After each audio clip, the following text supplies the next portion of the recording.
Hi everyone, I'm so sorry I'm late. Had a couple of little issues, but I'm here now. So, I hope you're all okay. Say hello to me if you are here. It would be really nice to hear that you're watching tonight. So welcome back to another episode of Real Reflective Practice.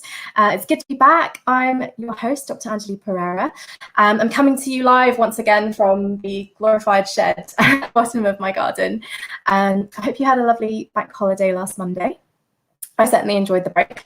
Yeah, I thought I'd just mix things a little bit tonight because I suggested to you last time that perhaps you guys might want to do a little bit of your own reflective practice.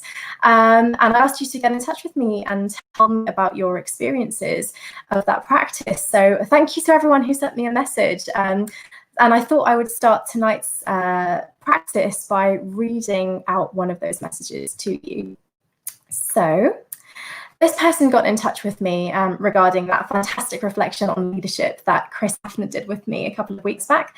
And this person worked as a consultant in the NHS. They have requested that I anonymize their message. So here goes. This is what they said. Hi, Anjali. I went to medical school in Greece, but completed my postgrad training in the US. I joined the NHS as a consultant in 2016, but left after 2.5 years of practice.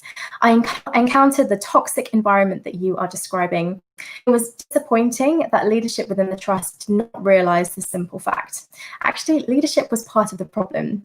I remember multiple occasions where I was clearly disrespected many more times than ever happened to me as a student or a junior.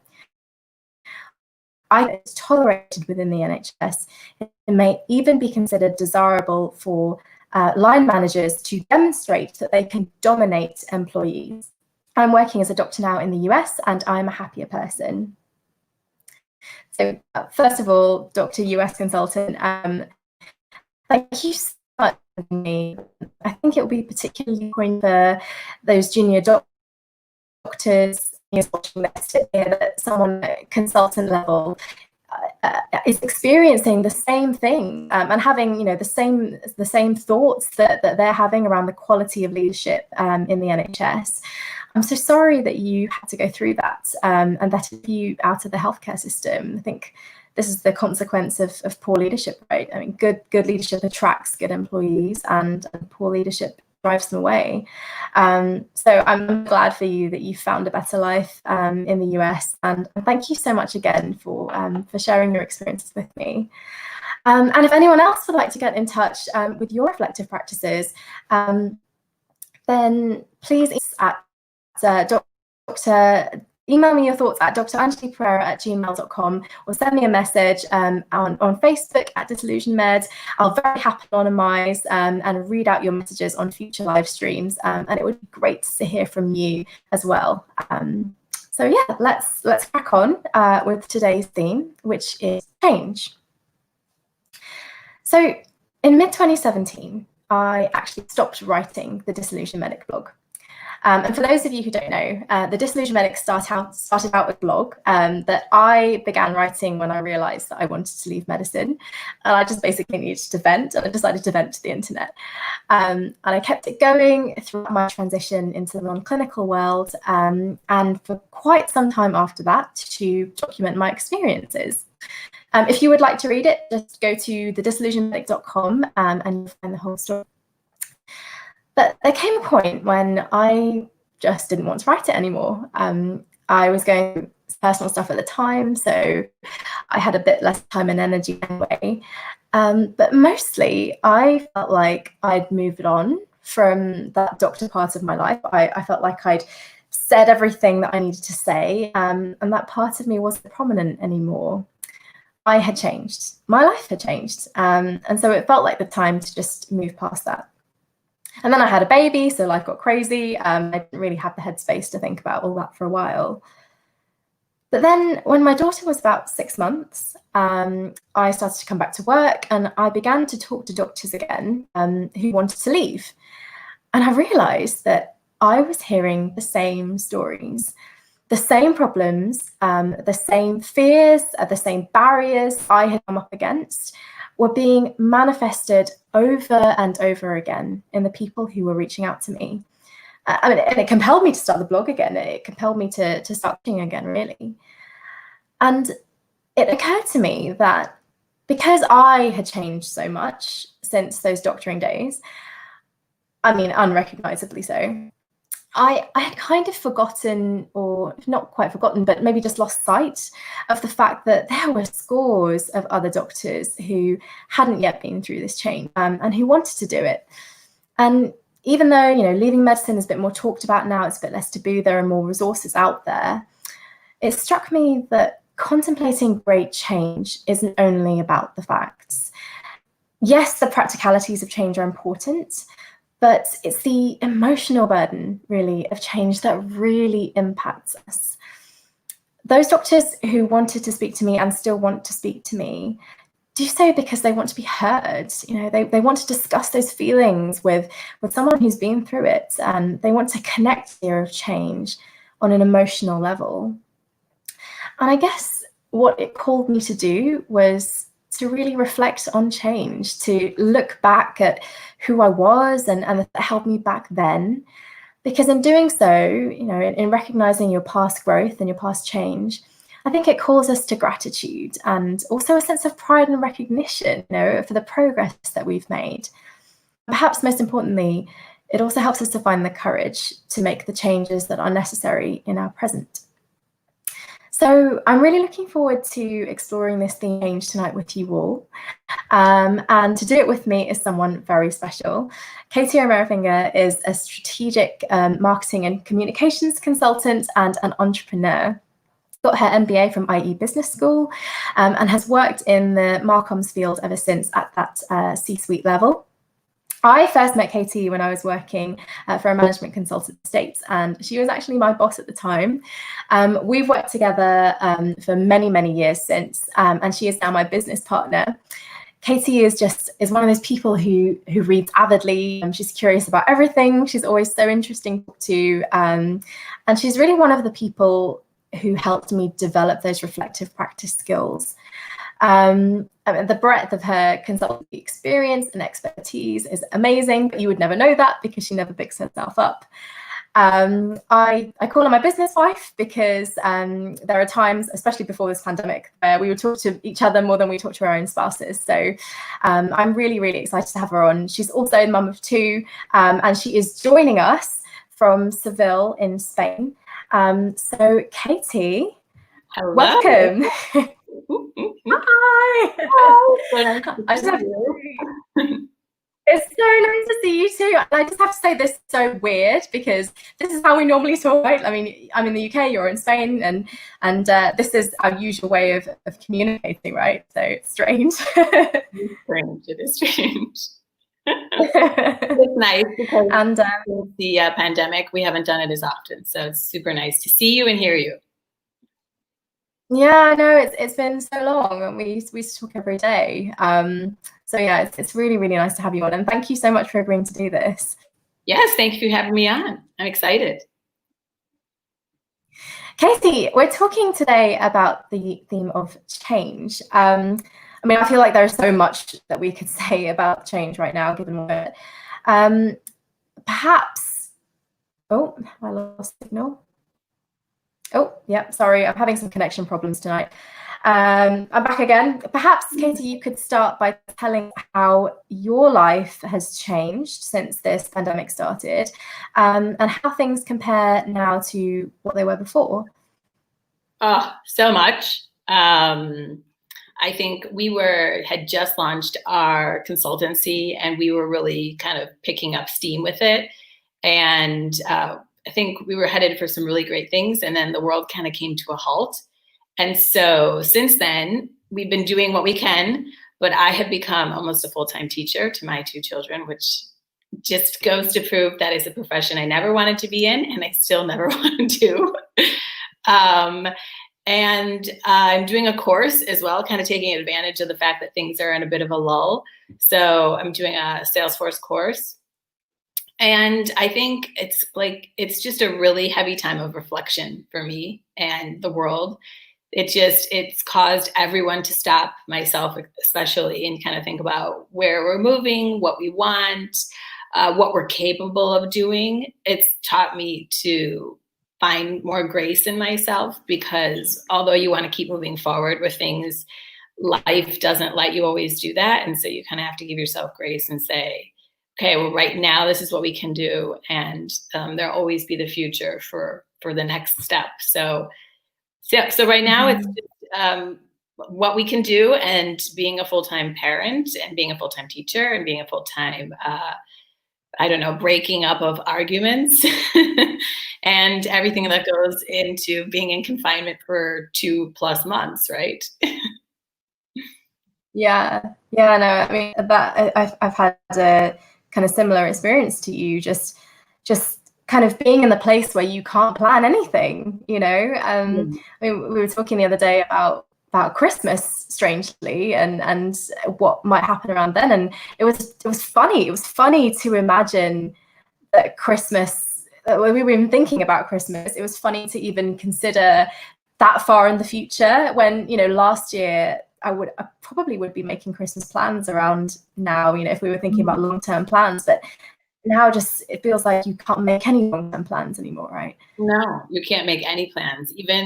I even feel, I mean, there are moments where I'm trying to we're doing some business connecting, and you think, next week, will I be able to do this meeting? Will I not be able to? You know, it's kind of, everything is really in the air, because you're juggling so many factors that you cannot control at some level. So it's like, it's learning to give up a little bit of that control, which I think is hard for myself. It's hard, especially, I don't know, maybe other people don't find it so.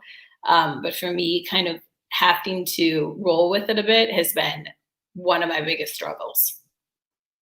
Yeah, I mean, I've also found it really hard to just watch our business grind to a halt.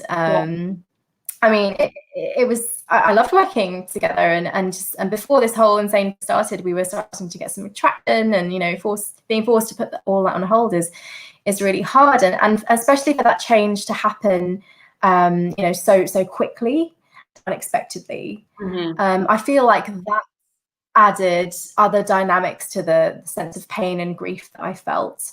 So I guess my question is, does this change affect the way that we view it, you know, and does it help us to cope with change if we feel like we're prepared for it? I think it depends. I think some change you can be prepared for, and some not, especially if we take it to like a business perspective, or even, you know, if you want to take it back to the healthcare example of the NHS, there are pieces that you can prepare for because you have to.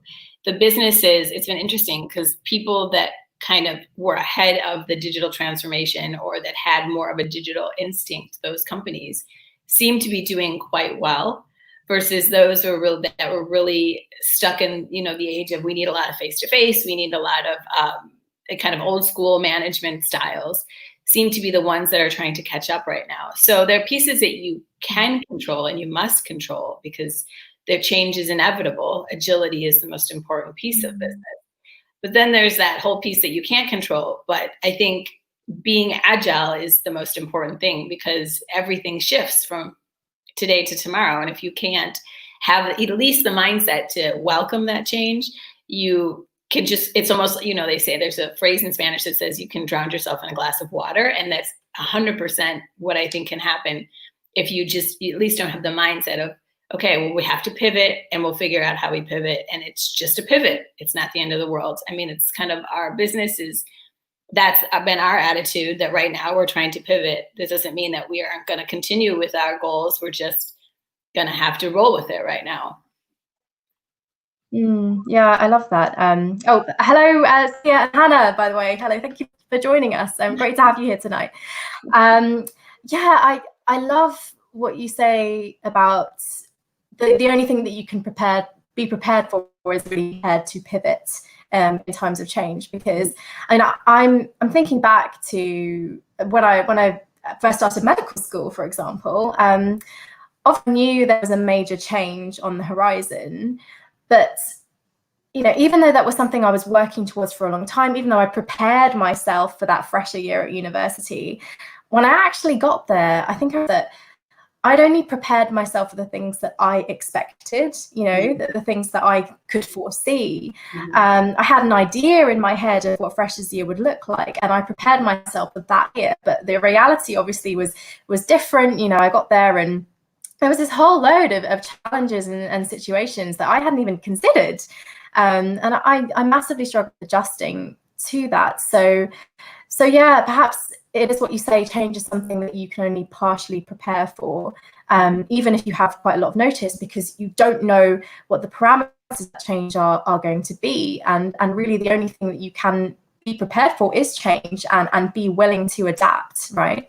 Right. And just kind of, I have this thing now. I mean, every day we have homeschooling, and every day I think, up until recently, it was like, okay, tomorrow I'm going to wake up, I'm going to organize, this is going to be perfect. And inevitably it all falls apart at some point. So my new attitude is, inevitably tomorrow something will fall apart. And that's just the reality. So stop thinking that you're going to be perfect. Stop thinking that you can anticipate everything. Only thing I can anticipate is that there will be some failure at some point during the day, and that we'll recover at some point. So I think that's the same thing for businesses, is that you think about, there will be a point where you either mess up, that you make the wrong decision, that anything, you know, that you haven't kind of, that you're not going down the right path, but at least you're prepared for that. So now you know, okay, well, when that happens, what can we do to kind of right our wrong, or to pivot, or to fix it, or that this, you know, this too shall not last forever, type of thing. Mm-hmm. Yeah. And Catie, I mean, I obviously I talk about change in career a lot, that career transition, and specifically to do with medicine. But you've been through some big career pivots, some big career transitions in your life too. So yeah, like I'd like to ask you a little bit about that, and also what that experience was like, and what was challenging about those changes.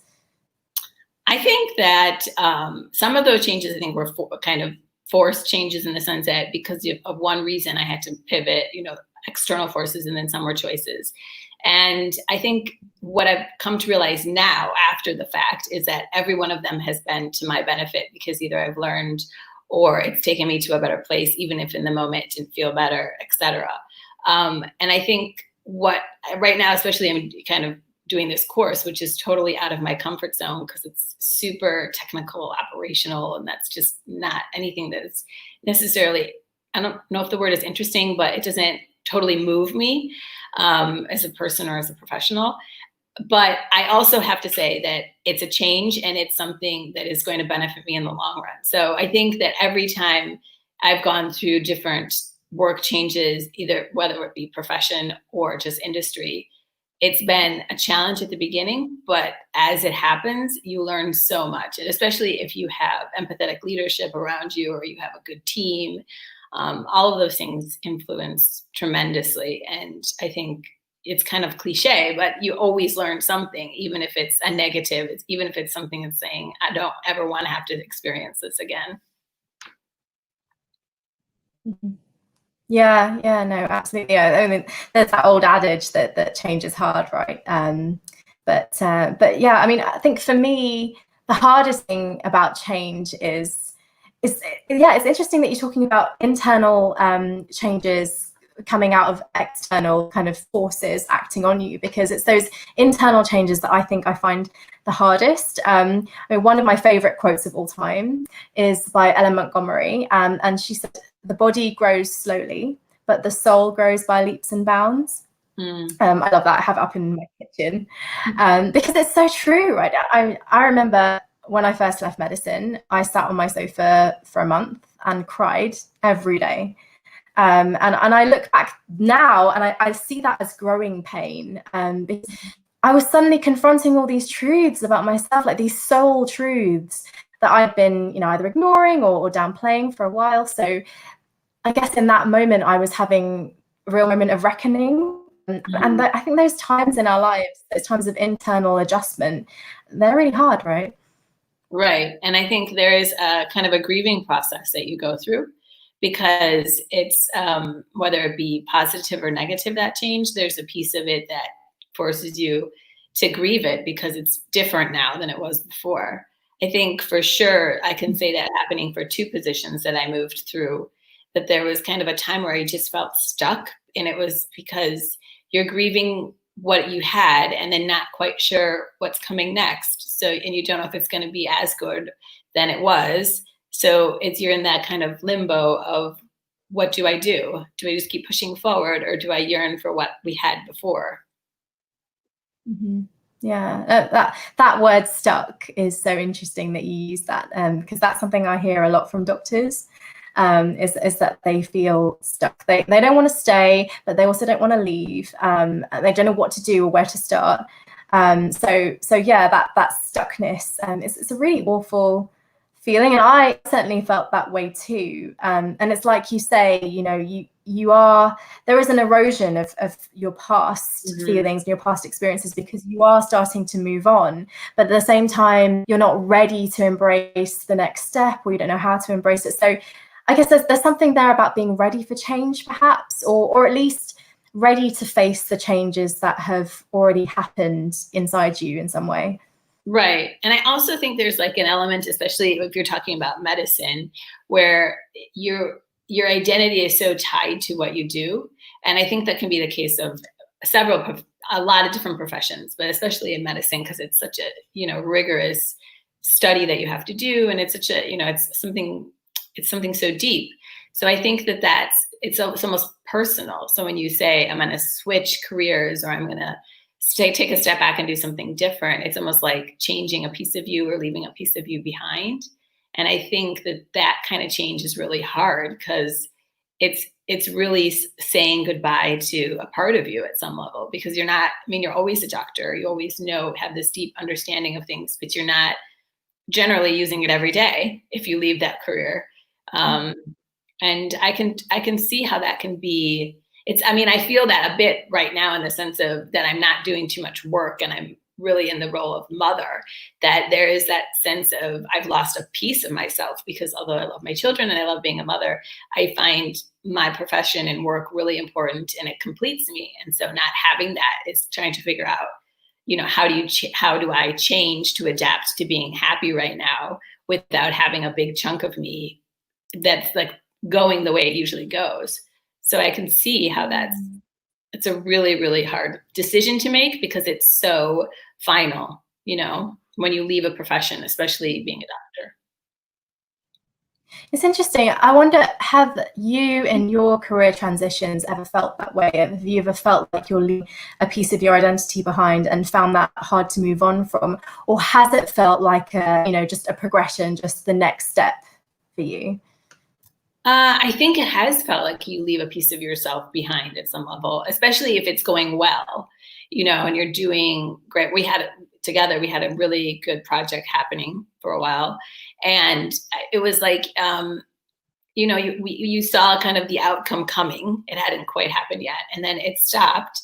And there was a piece of me that felt like, well, because you're never going to do that project again. You might do something similar with a different company and similar circumstances, but it's not going to be that same team. It's not going to be that same issue. It's not going to be that same circumstance. So you leave a piece of yourself, and all of the work that you did, if you don't see it come to fruition, it's just stuck there and it's gone, because you can use pieces of it later, but it's never going to be what it was. Yeah, no, exactly. We got a comment come from Chris saying, well said, Catie, reminds me of a book called Transitions by William Bridges. He hits the stuck in the middle head on. To get to your next step, you have to let go of the last one. I love that. And I think it comes to that grief piece that you were talking about earlier, Catie, that letting go of what was. And I guess it's allowing yourself to feel that grief, really, allowing you to go through that. Because if you don't, then moving on will inevitably be harder, right? Right. I think we do that because both of us have worked together on projects that have moved on before we wanted them to.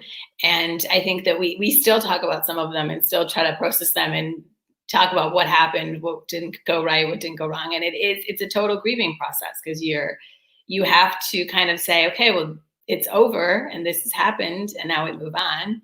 Yet you can still be quite sad about it, or I don't know if sad's the word, or you can have those thoughts of kind of yearning for it, even though it is the past and it's not going to come back.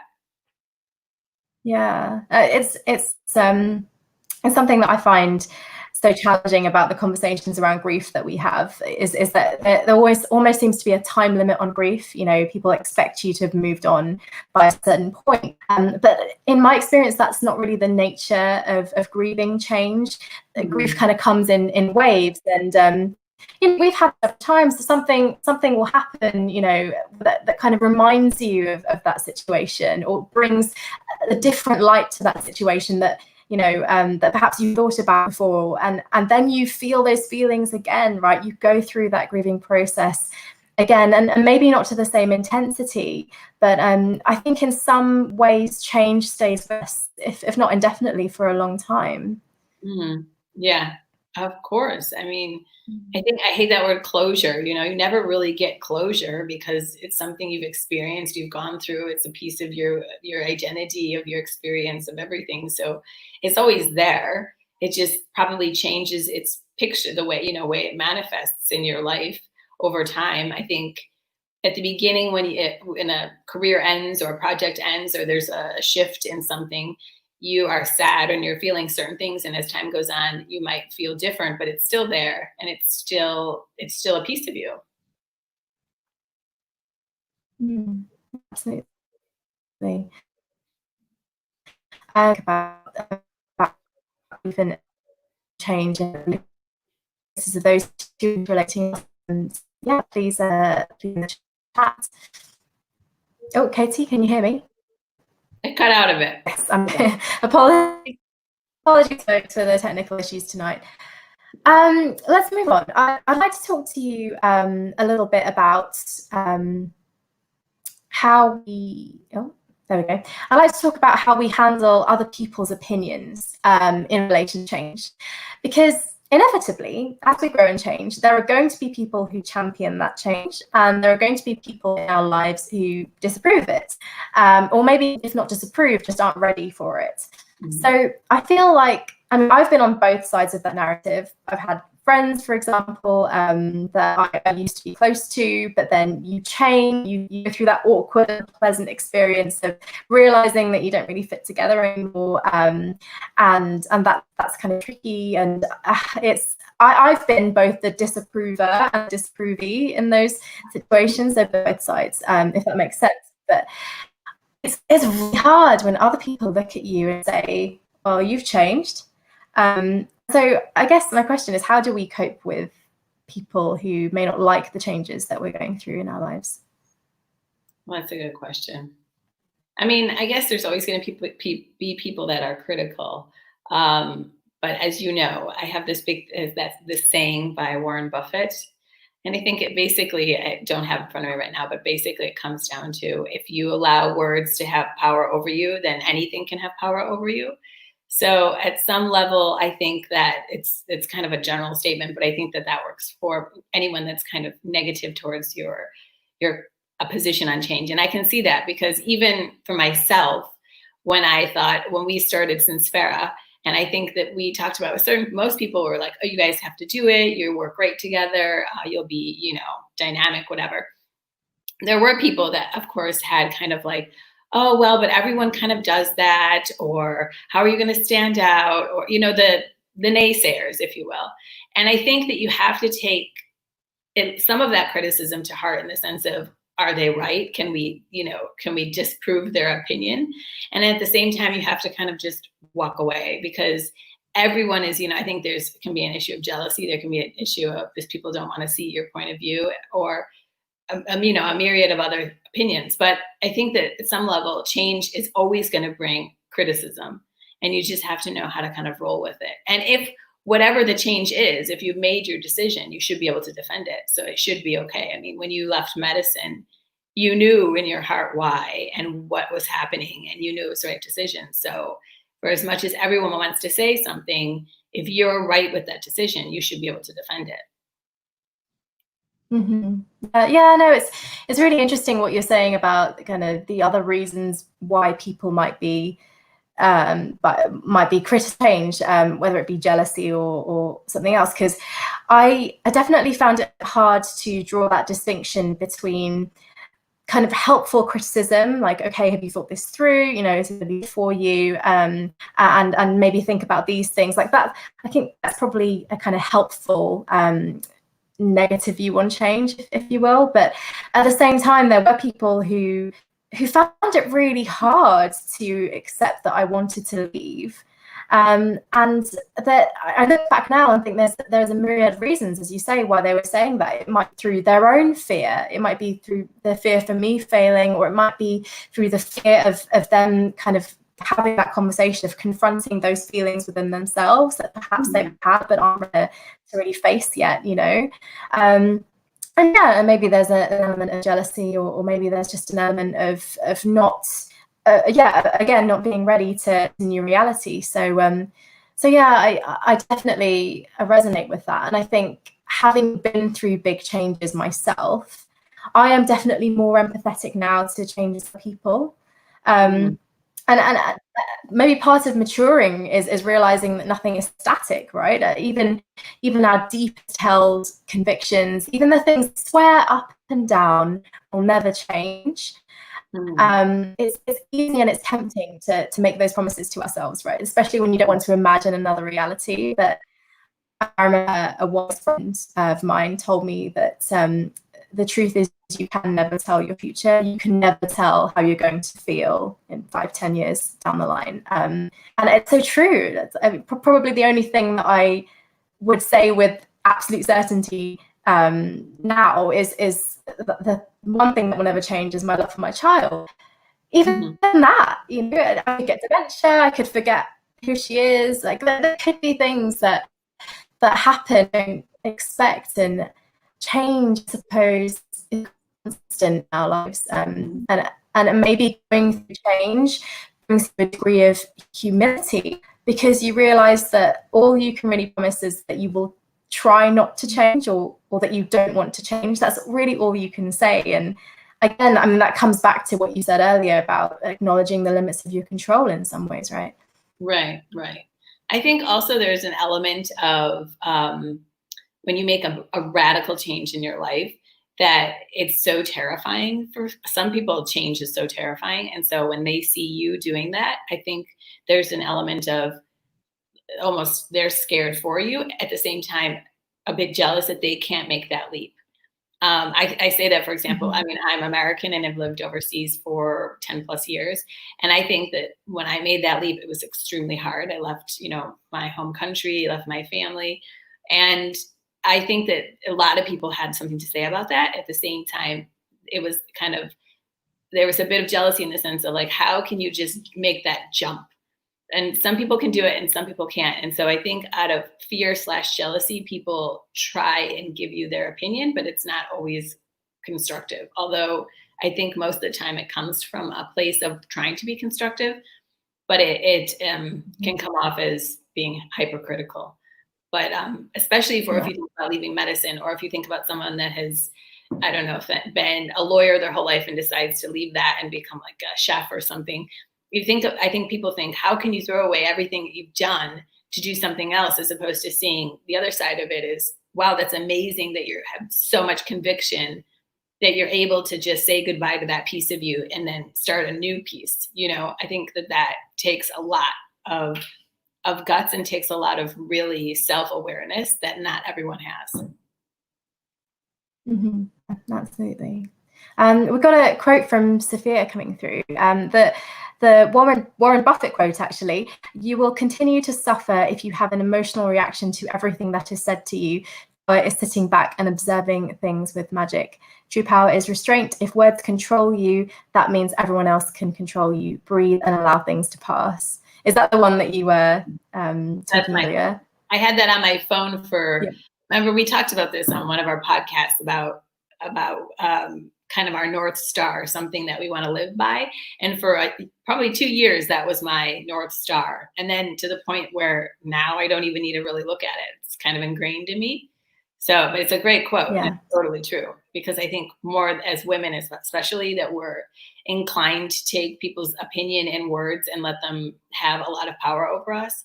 So it's really important Mm. to reflect on what you hear and take everything with a grain of salt.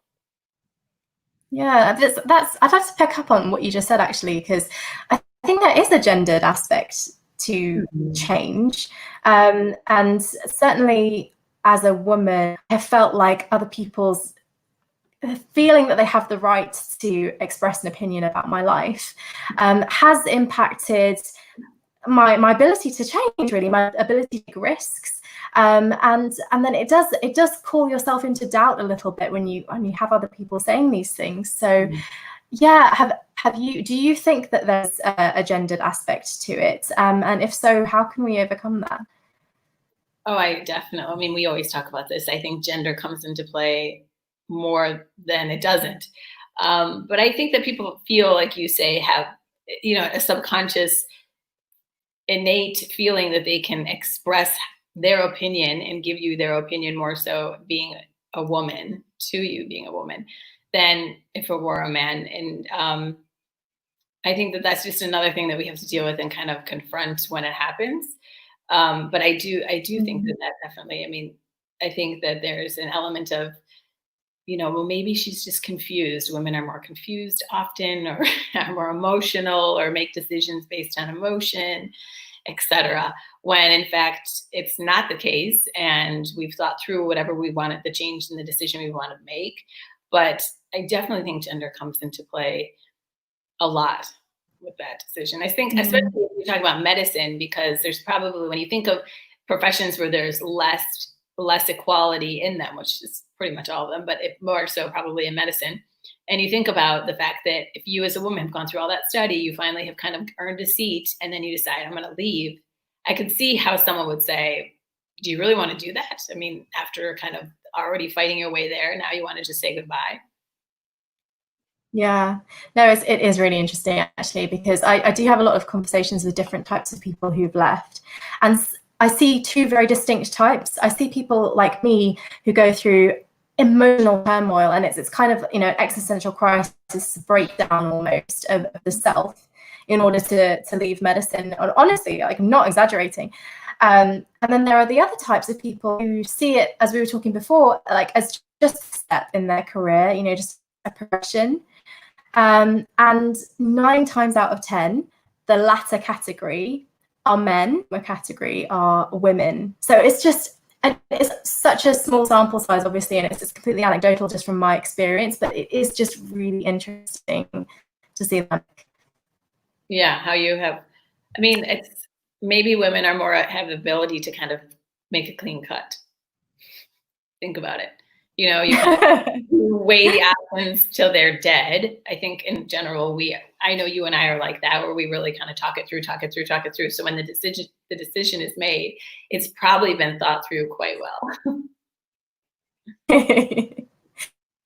Yeah, that's true. We definitely overthink and analyze everything. But a quote, I've got a. Oh, You cut out. Yeah, I've got one to say something saying, I think it is assertive to walk into a new career. A lot of stuff because that's change. Can you say it again? You cut out a bit. Oh, sorry.